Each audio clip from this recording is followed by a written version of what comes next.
Bismillahirrahmanirrahim. Assalamualaikum warahmatullahi wabarakatuh. Alhamdulillah wa syukurillah wassalatu wassalamu ala rasulillah amma ba'du. Apa kabar mahasiswaku sekalian? Alhamdulillah hari ini kita bertemu meskipun lewat daring untuk melanjutkan perkuliahan kita. Hari ini kita akan membahas tentang pembukuan pengelola zakat. Mari kita buka dengan bacaan basmalah. Bismillahirrahmanirrahim. Mahasiswaku sekalian, ketika kita menjadi pengelola zakat, sudah tentu pembukuan sangat penting sebagai transparansi dan ketertiban administrasi keuangan. Salah satunya adalah kita harus membuat pembukuan yang baik. Oleh karena itu kita akan membahas hari ini adalah bagaimana membukukan keuangan di dalam organisasi pengelola zakat. Perlengkapan pembukuan kurang lebih ada 12. Yang pertama kwitansi penerimaan. Ini. Yang kedua kwitansi pengeluaran. Yang ketiga jurnal transaksi. Yang keempat buku kas umum. Yang kelima buku kas zakat fitrah. Yang keenam buku kas zakat mal. Yang ketujuh buku kas infak sedekah. Yang kedelapan buku kas amil. Yang kesembilan buku kas non halal. Yang kesepuluh buku data muzaki ya, munfik atau mutasyadik. Muzaki orang yang berzakat, munfik orang yang berinfak, mutasyadik orang yang bersedekah. 11 buku data mustahik penerima zakat. Yang ke-12 buku catatan umum. Itu kurang lebih ada 12 pembukuannya. Sekarang penggolongan dana. Di dalam pembukuan zakat ada sedikit perbedaan dengan penggolongan dana di luar pengelola zakat. Di dalam penggolongan dana ini ketika kita melakukan administrasi keuangan zakat harus dibedakan menjadi 4 dana. Yang pertama dana zakat di luar jatah non-amil. Dana zakat ya dana zakat. Yang kedua dana infak atau sedekah adalah bagian non-amil atas penerimaan infak sedekah. Kemudian ketiga dana amil. Kalau dana amil adalah bagian atas amil dari dana zakat dan dana lain yang diperuntukkan bagi dana amil. Yang keempat dana non halal, yaitu dana untuk menampung transaksi non halal, misalnya pendapatan bunga bank konvensional. Nah, untuk lebih mengerti masalah ini nanti dibahas dalam contoh soal ya. Kemudian sistem pembukuan zakat. Nah, sistem pembukuan zakat berawal dari transaksi ya. Kemudian dari transaksi ini kita mencatatnya di bukti kas masuk kalau itu transaksinya masuk. Kemudian kita juga mengeluarkan bukti kas keluar apabila transaksi itu untuk pengeluaran. Kemudian selanjutnya kita mencatat di buku data muzaki kalau itu memang orang yang berzakat ya. Kemudian kita mencatat di buku data mustahik kalau itu memang pengeluarannya untuk mustahik. Selanjutnya setelah kita membuat bukti kas masuk dan bukti kas keluar, maka selanjutnya kita membuat jurnal transaksi.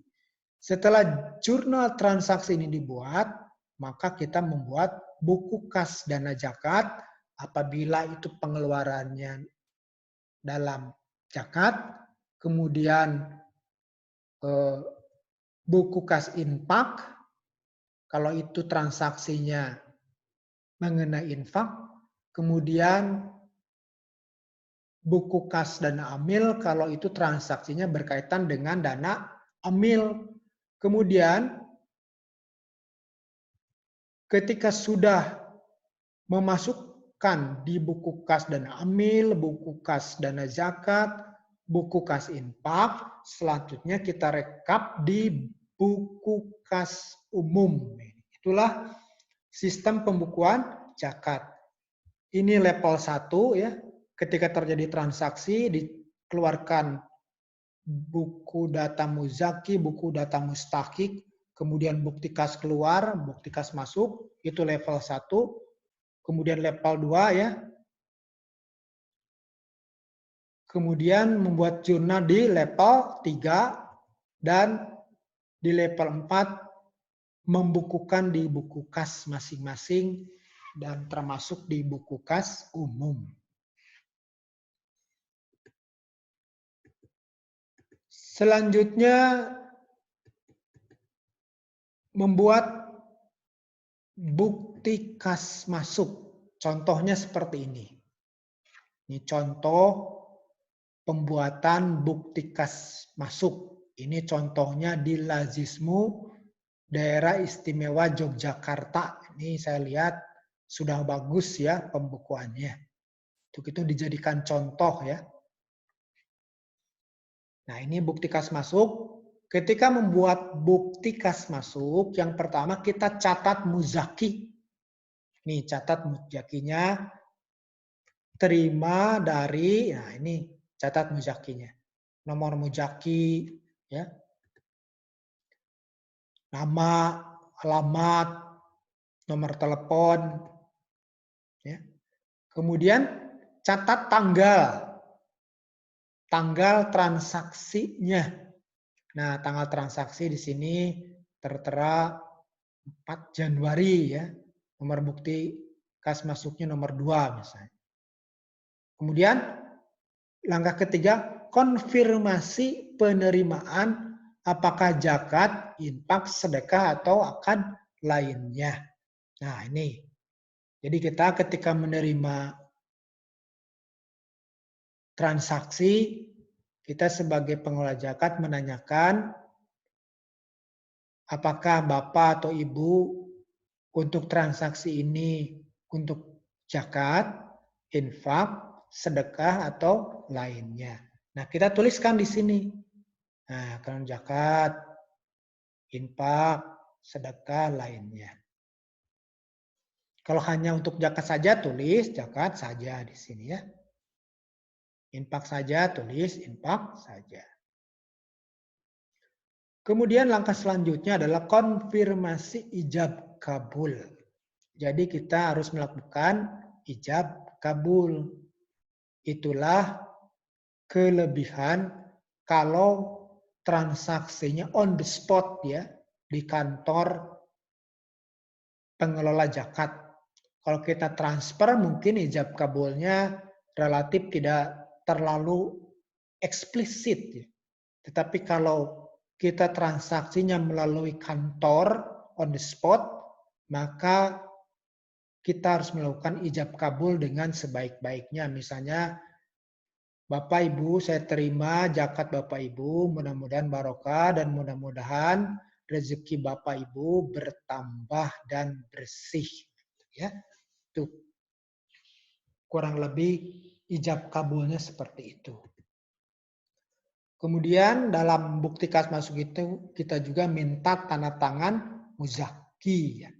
Ini tanda tangan muzaki, pemberi di sini ya. Kemudian tanda tangan penerima kita biasanya sebagai bendahara lah ya. Penerima. Kemudian pencatat pemeriksa.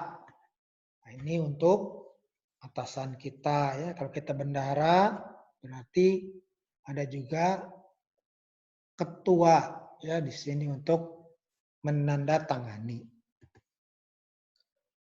Nah, selanjutnya buku kas penerimaan itu kita sampaikan tadi harus ada 4 ya, dipisah-pisah. Ada untuk dana zakat ditulis di buku kas dana zakat. Dana infak ditulis di buku kas dana infak, dan amil tulis dana amil, dana non halal ketika transaksinya berupa non halal. Nah, ini harus dicatat oleh bendahara penerimaan. Jadi kalau memungkinkan di pengelolaan zakat itu terpisah antara bendahara penerimaan dengan bendahara pengeluaran. Jadi katakanlah ini bendahara penerimaan ya.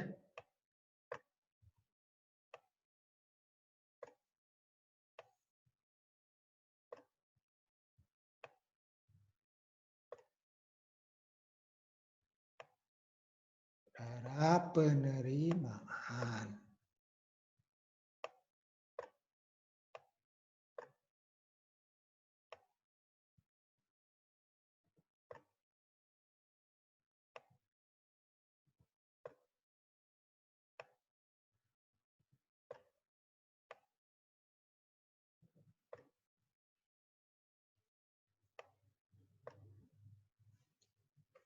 Jadi ini dicatat oleh bendahara penerimaan. Nanti ada juga bendahara pemasukan. Jadi sebaiknya ada 2 bendahara agar lebih transparan. Selanjutnya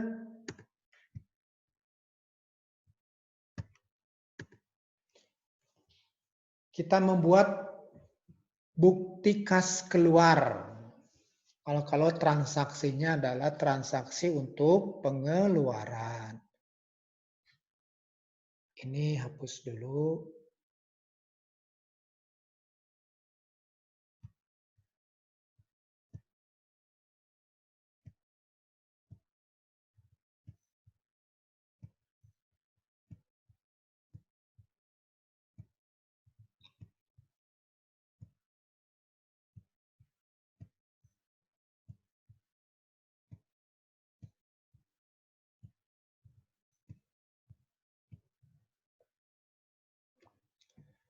Nah, ini contoh dari bukti kas keluar.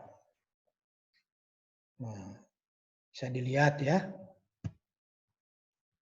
Dibayarkan kepada langkah-langkahnya sebagai berikut ya.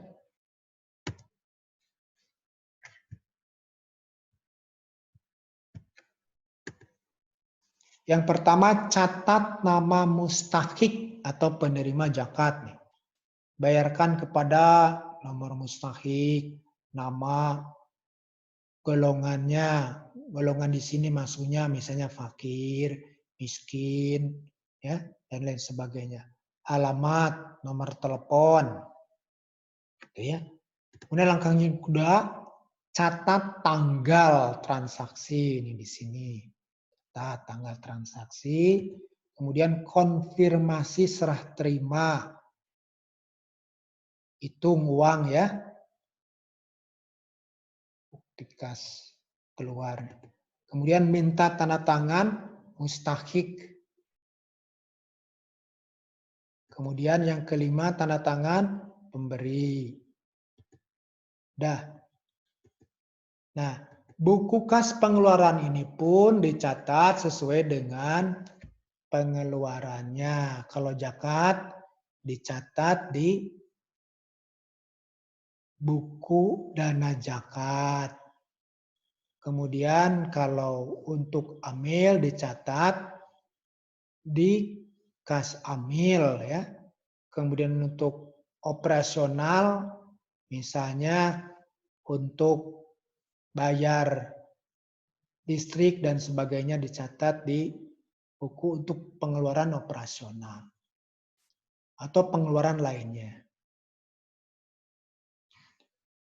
Selanjutnya ini setelah kita catat di buku masing-masing kas, maka kita memindahkan ke buku kas umum. Nah, buku kas umum ini sebagaimana yang sering Anda lakukan ya. Kalau Anda sebagai bendahara organisasi biasa mencatat di buku kas. Nah, itu adalah buku kas umum ya. Saya lembaga amil zakat ya, catat tanggal, nomor bukti, saldo awal. Kalau pemasukan di sisi debit, kalau pengeluaran di sisi kredit ya. Kemudian saldonya berapa. Ini contoh aja ya. Ini contoh dari buku kas umum. Sudah. Nah, di buku kas umum biasanya pertama ada saldo awal ya, kemudian salin buku kas masuk dan buku kas keluar ke buku kas umum ya. Jadi dari buku kas itu masukkan ke buku kas umum ini ya. Nah, kemudian cek saldo akhir apakah sama dengan jumlah fisik uang. Jadi bisa mengecek ini harian ya. Oh ini hari ini saldonya harus sekian. Cek uang yang ada di bank, yang ada di cash. Cocok nggak dengan pencatatan kita? Itu seperti itu tiap harinya ya sebagai bendahara. Nah sekarang kita lihat contoh soal. Biar kita lebih memahami apa yang disampaikan secara konseptual barusan. Kalau kita melakukan ya perhitungan lewat contoh soal itu bisa lebih dapat dimengerti. Ini contoh soalnya ya. Contoh soal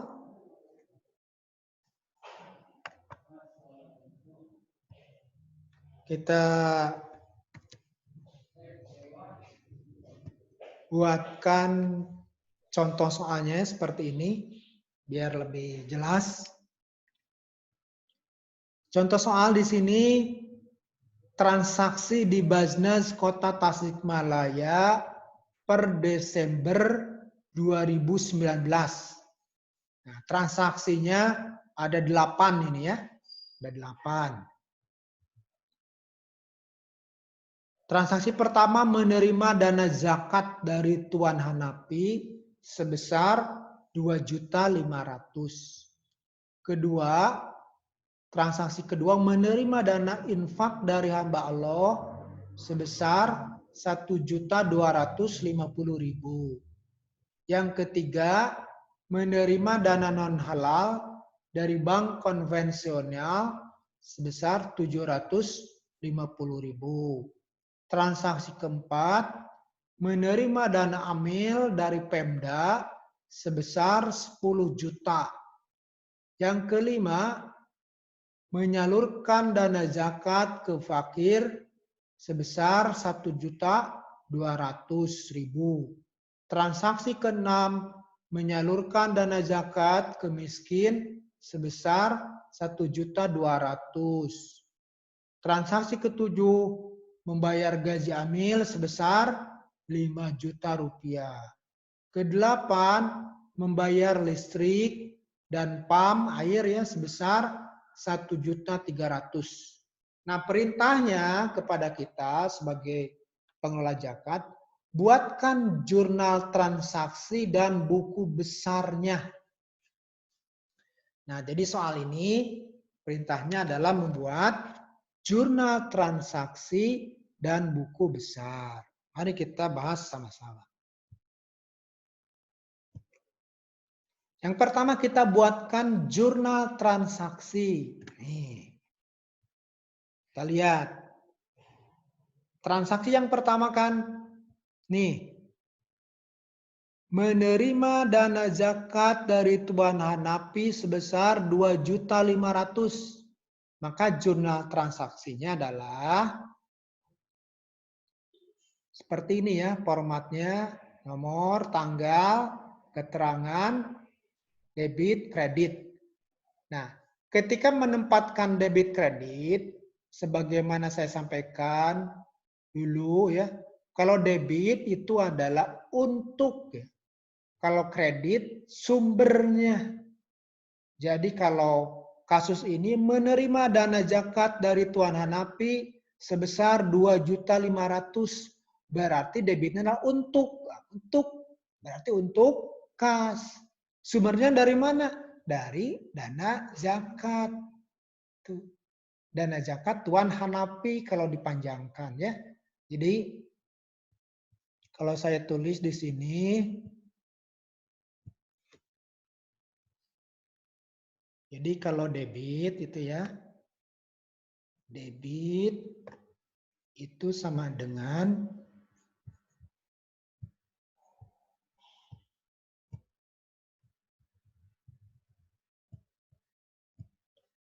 debit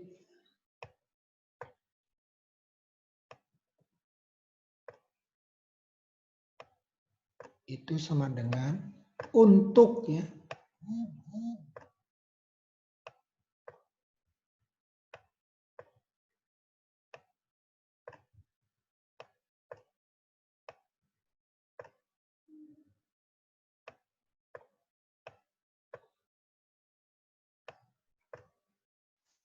Nah, kalau kredit K ya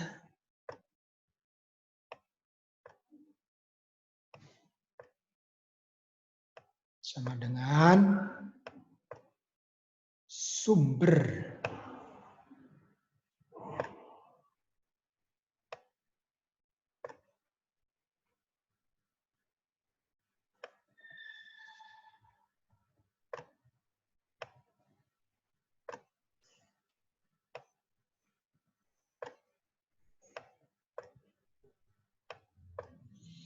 Ya, jadi kalau debit adalah untuk kata kuncinya, kalau kredit sumbernya. Di kasus yang kedua seperti ini ya. Menerima dana infak dari hamba Allah sebesar 1.250.000. Berarti jurnalnya debit untuk apa itu? Transaksi itu untuk kas, penambahan kas. Sumbernya dari mana? Dana infak dari hamba Allah. Nah, seperti itu. Kemudian transaksi yang ketiga, menerima dana non halal dari bank konvensional sebesar 750. Nih, transaksi ketiga dicatat 3 Desember 2010, debitnya untuk kas ya. Kemudian sumbernya dari dana non halal sebesar 750. Jadi debitnya kas ya. Kemudian kreditnya adalah dana non halal. Kemudian transaksi yang keempat, menerima dana amil dari Pemda sebesar 10 juta. Jadi ini bantuan dari Pemda untuk Basnas ya. Seperti itu biasa. Catat tanggal 5 Desember. Debitnya berarti untuk kas ya. Dari mana? Dari dana amil. Boleh di sini dana amil dari Pemda. Boleh dari Pemda. Itu. Debitnya kas, kreditnya adalah dana amil dari Pemda. Baik. Selanjutnya transaksi yang kelima. Transaksi yang kelima, menyalurkan dana zakat ke fakir sebesar 1.200.000. Transaksi kelima dicatat ya. Misalnya tanggal 12 Desember di sini ya. 2019. Penyaluran ke fakir Jadi debitnya adalah penyaluran dana ke fakir sebesar 1.200.000. Kreditnya dari dana zakat. Debit untuk kredit sumber, jangan lupa ya. Debitnya untuk apa? Penyaluran ke fakir miskin. Dari mana sumbernya? Dari kas dana zakat. Begitu. Jadi sesuai dengan penggolongan dananya. Sesuai dengan transaksinya di sini ya. Yang kelima udah, yang keenam menyalurkan dana fakir udah. Sekarang yang ketujuh ya, transaksi yang ketujuh.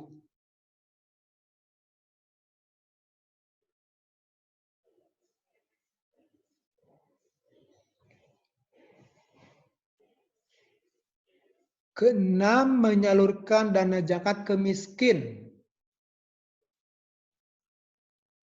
Ini salah. 6.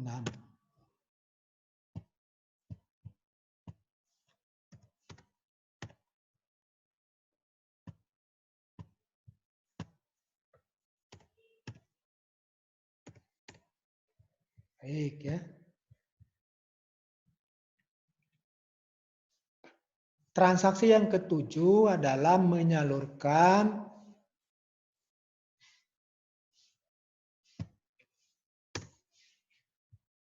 dana ke amil ya. Nah, transaksi yang ketujuh membayar gaji amil sebesar 5 juta.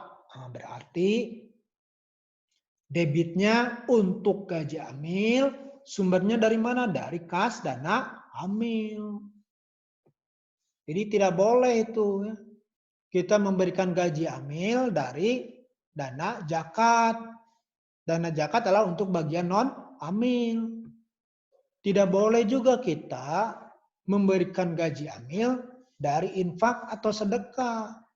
Itu bukan peruntukannya. Gaji amil ya dari jatah amil dari zakat atau peruntukan khusus untuk gaji amil. Misalnya dari Pemda ini. Itu maksudnya ya. Sebesar 5 juta.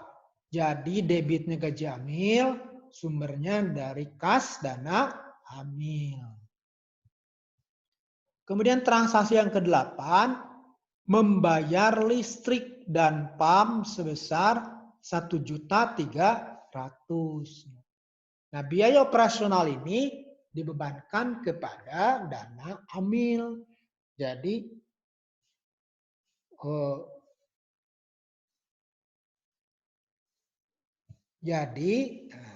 untuk bayar listrik ya, ini salah tuh ya barusan. Jadi di sini untuk bayar listrik,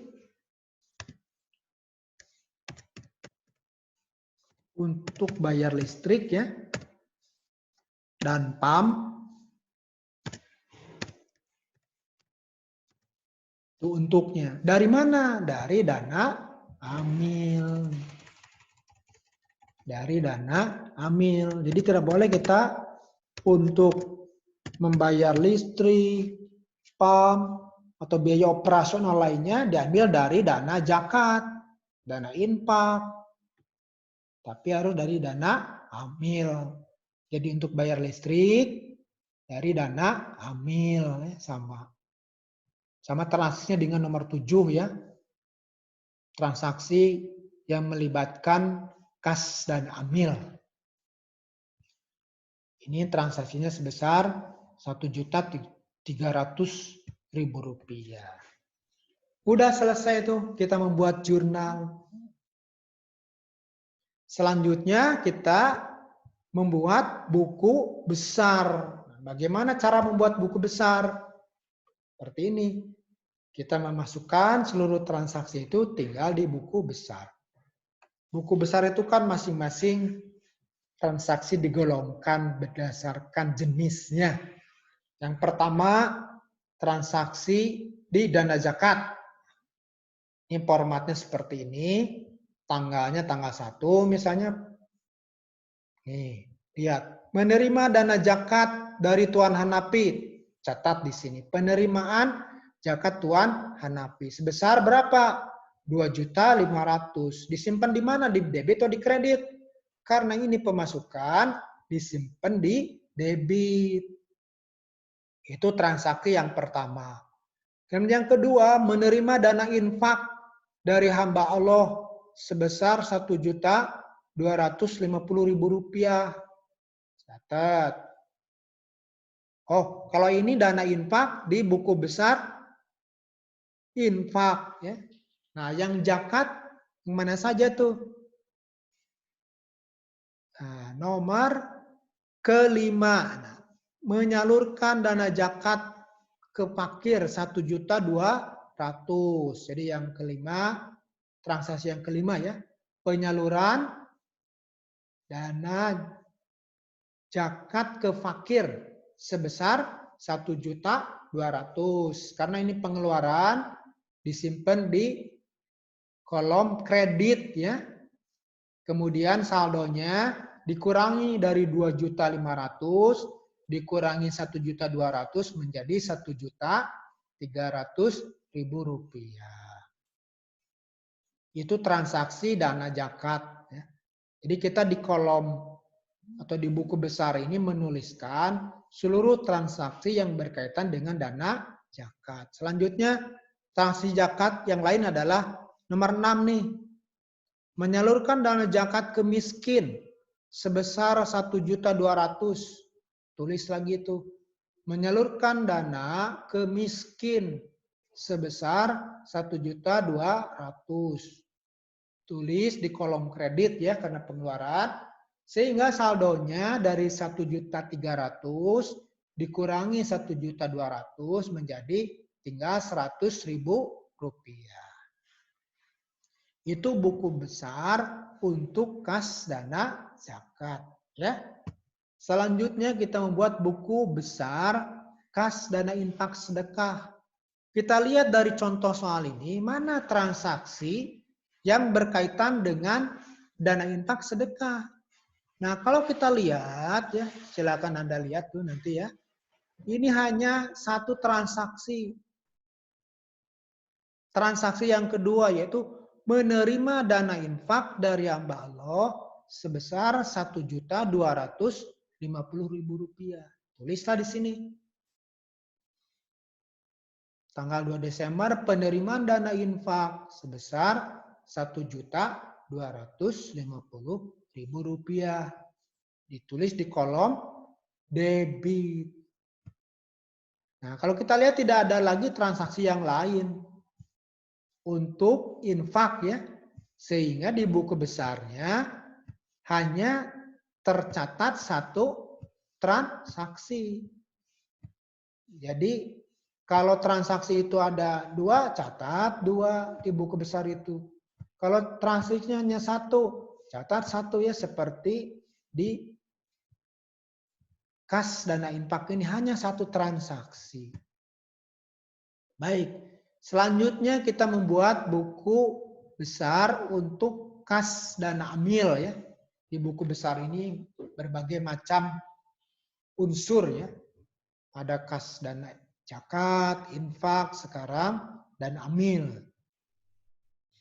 Lihat di contoh soal ini, mana saja transaksi yang berkaitan dengan dana amil. Sini lihat.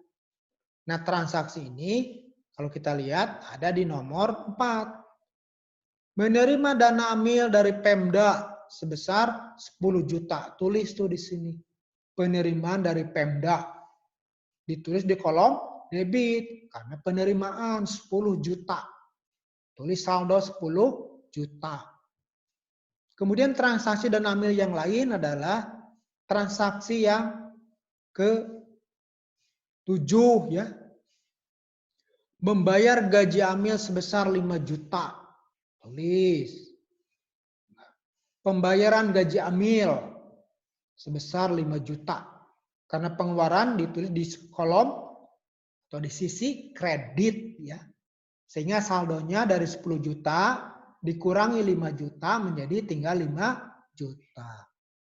Kemudian transaksi dana amil lagi nomor 8 ya. Membayar listrik dan PAM sebesar 1.300.000. Tulis di buku besar ini ya. Tanggalnya, keterangannya, bayar listrik dan air di sisi kredit ya, karena pengeluaran 1.300.000. Sehingga saldonya menjadi 3.700.000, 5 juta ya, dikurangi 1.300.000 menjadi 3.700.000. Itu untuk kas dan amil. Selanjutnya kita membuat buku besar yang terakhir adalah buku kas non halal. Nah, contoh transaksi di sini adalah nomor berapa?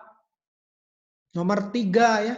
Menerima dana non halal dari bank konvensional sebesar Rp750.000. Nah, dana non halal ini untuk transaksi ini adalah dari bunga bank konvensional. Jadi kalau kita sebagai pengelola zakat misalnya menyimpan dana zakat ini di bank konvensional, tentu mengendap misalnya tiap hari, tiap bulan bisa jadi. Nah, ada bunganya. Nah, bunganya itu dimasukkan kepada kas non halal.